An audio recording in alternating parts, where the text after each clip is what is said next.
Allez, c'est parti. Bonjour à toutes et à tous. Bienvenue pour notre quart d'heure nécessaire qui parle de réguler les émotions. Aujourd'hui, nous allons parler de ces chefs d'entreprise, de comment ces chefs d'entreprise vivent le confinement et comment la régulation émotionnelle les aide à mieux vivre ce confinement. Nous accueillons aujourd'hui Amandine Ramboud, qui est chef d'entreprise et qui a sollicité Anne Rollo-Lapointe, qui est aussi chef d'entreprise, mais praticienne en régulation émotionnelle. Donc, Amandine, pourquoi as-tu sollicité Anne ? Eh ben, j'ai sollicité Anne parce que pour moi, c'est assez compliqué de vivre le confinement et donc de traverser ce confinement seule, on va dire. Moi, en fait, depuis toute petite, j'ai une colère par jour en général. Et donc, même petite, ma maman, elle me disait que je m'exprimais avec ardeur alors que je ne savais même pas parler. Et donc, j'ai demandé à Anne de m'aider à ce niveau-là. Parce que forcément, ça se répercute sur mes enfants, sur mon mari. Donc, c'est un peu compliqué de gérer ces émotions avec la crise actuelle. Et donc, c'est vrai que ça n'a pas été simple pour moi d'expliquer à Anne ce que je ressentais. Et elle a vraiment su me guider dans cet exercice avec beaucoup de bienveillance et sans jugement. Les sensations pendant la séance, elles se sont succédées. Et c'est vrai qu'à la fin, j'ai ressenti de la fatigue, mais quand même un soulagement. Anne m'a montré comment décomposer tout ça et comment travailler à l'avenir pour réguler ma colère. Et moi, c'est vrai que j'invite toutes les personnes à faire cette expérience parce que moi, à la base, c'est vrai que je ne connaissais pas spécialement ce métier.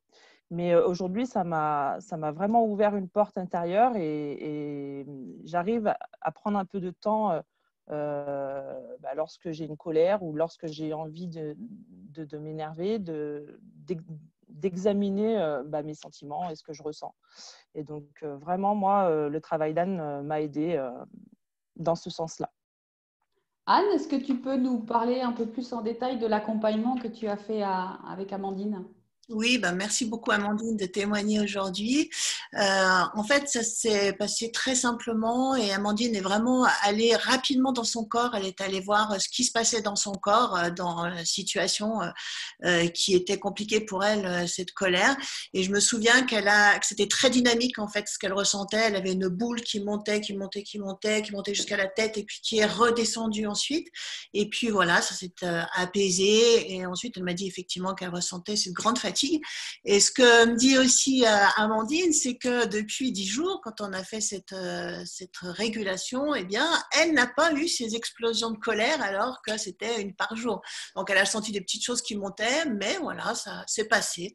Donc, vraiment, je t'invite à continuer effectivement à utiliser la régulation des émotions si tu as d'autres émotions à réguler. Voilà, et puis merci à vous toutes de m'inviter aujourd'hui pour ce live.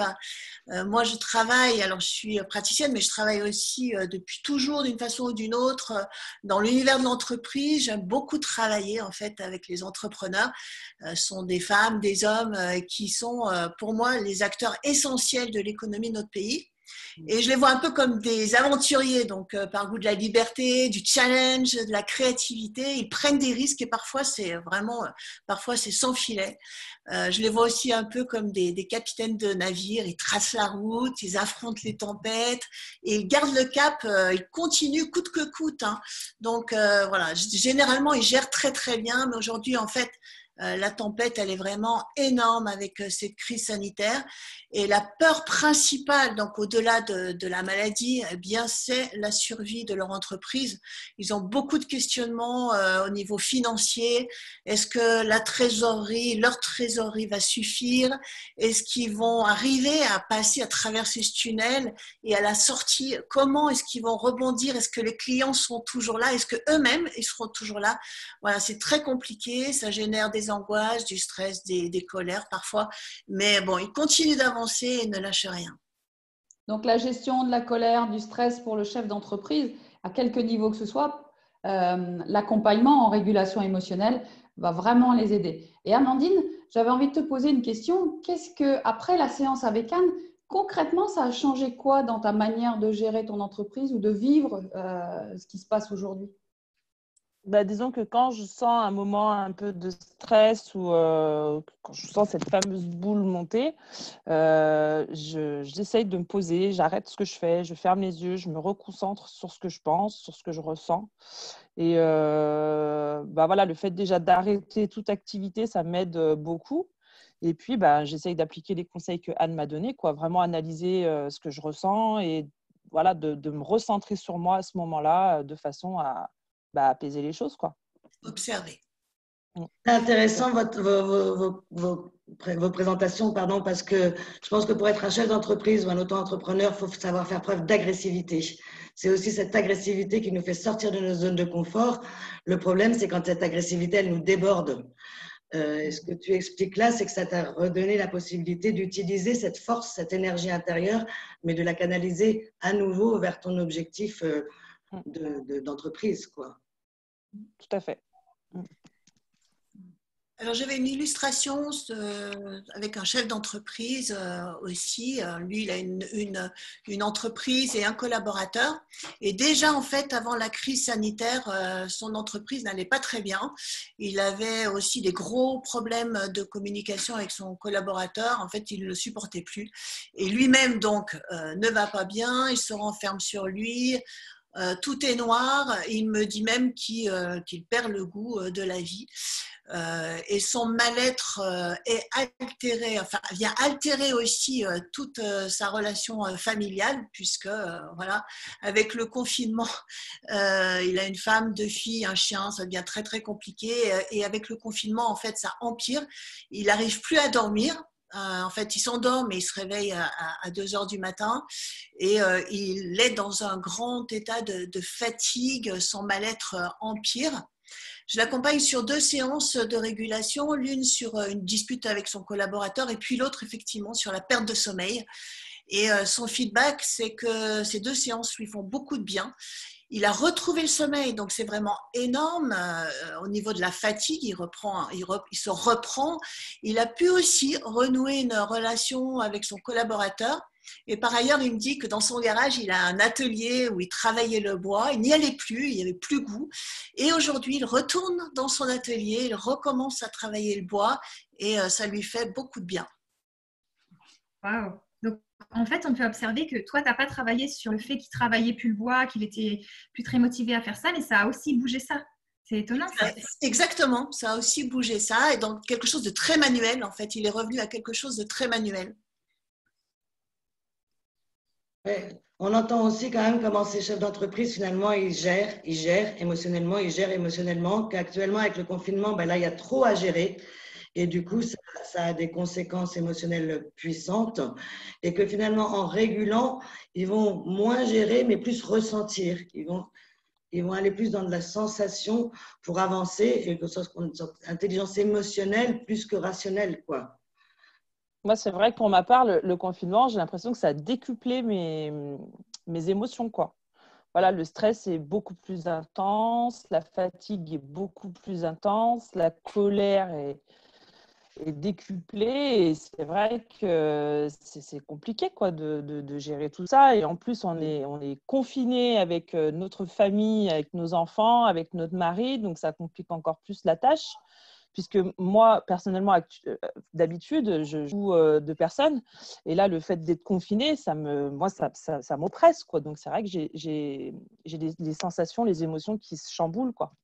Donc, c'est vrai que moi, le fait de savoir que Anne est disponible, même à distance, elle est disponible, bah, moi, ça me rassure quand même. Et je me dis, mais en fait, si vraiment j'ai un coup de mou ou un moment où ça ne va pas, bah, je sais que je peux l'appeler et elle me répondra rapidement, quoi.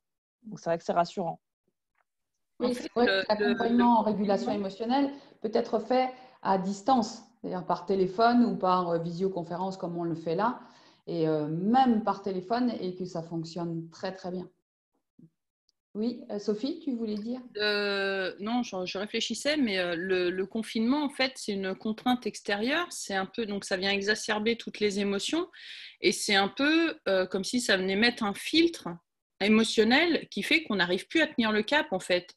on est coincé derrière un truc qui d'habitude était là, mais de manière modérée, j'ai envie de dire, parce que géré par notre quotidien. Et d'un seul coup, tout est exacerbé, tout se met devant nous et on a un filtre qui fait que on n'arrive plus à tenir le cap donc, de notre vie en général, mais quand on est auto-entrepreneur, et nous, on le sent aussi à notre niveau, hein, parce qu'on est tout un peu dans cette situation aussi, quoi, c'est qu'on se retrouve avec un espèce de filtre émotionnel qui fait que en fait, c'est vertigineux, quoi. C'est confusionnant, et c'est vrai que si du coup, on n'a pas accès à, là, par exemple, la régulation émotionnelle pour remettre les émotions à leur juste place, on est perdu, en fait. On est dans un flou complet. Ouais, moi je me disais finalement, les chefs d'entreprise, c'est un peu comme nous, on est un peu dans un état d'impuissance. Et finalement, moi ce que j'entends, c'est que cet état d'impuissance, c'est aussi un état émotionnel. Exactement, C'est c'est une réalité, mais ça peut être aussi un vécu émotionnel. Et si j'arrive à réguler sur ce vécu émotionnel, il ne m'empêche pas d'avancer d'une autre manière, quoi. C'est vrai que moi, c'est ce que je ressens vraiment, Sophie, ce que tu dis, c'est que on est perdu, c'est flou dans les émotions. Moi, je me sens même complètement submergée à certains moments. Et le trop-plein fait que, à un moment donné, il faut que ça sorte, quoi. Donc, ouais, moi, je dirais plutôt même submergée que perdue. Enfin, voilà, quoi. Moi, pour moi, je le ressens vraiment comme quelque chose d'intense, quoi. Vraiment, et la régulation des émotions décuplées, quoi. La régulation émotionnelle va venir remettre à sa place et du coup permettre de ne plus être envahi par ce surplus d'émotions. En fait, on va canaliser le surplus, remettre l'émotion à sa place pour qu'elle puisse se vivre, tout simplement et non plus être envahie et complètement avoir des comportements et des paroles non ajustés. Ça nous redonne notre pouvoir en fait, hein. C'est à partir du moment où il n'y a plus ça qui vient faire entrave devant et qui fait qu'on est complètement démuni, on est complètement dépassé par tout ce qui se passe. Là, c'est le fait de ramener les émotions à leur juste place, ça nous redonne du pouvoir, quoi. Donc, on peut à nouveau agir alors qu'avant, on est en déperdition, quoi. Alors, concrètement, si on en vient du coup, la régulation émotionnelle, on en parle. Comment on fait? Comment ça se passe? Annelise, par exemple, tu pourrais nous en parler? Oui, tout à fait. Donc là, par exemple, j'ai une réunion avec des collègues. Là, vous êtes mes collègues et franchement, j'ose pas m'exprimer. Enfin, je suis pas bien là, j'ose pas. J'ai envie de couper de ma caméra.